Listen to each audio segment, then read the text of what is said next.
ક્વોન્ટિટીમાં કોઈ ફેરફાર કર્યા વગર ફક્ત જમવાની વસ્તુઓનો ક્રમ બદલવાથી તમારું પાચન અને બ્લડ શુગરમાં જબરદસ્ત ફેરફાર આવશે એવું કહું તો શું તમે માનશો?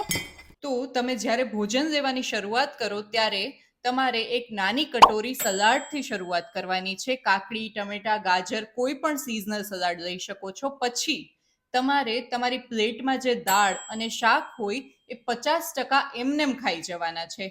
શાક, દાળ બંને 50% ખતમ થઈ ગયા. હવે જે 50% દાળ શાક વધ્યા એની સાથે તમારે કાર્બ્સ એટલે કે રોટલી અને ભાત ખાવાના છે. આવું કરવાથી શું થશે?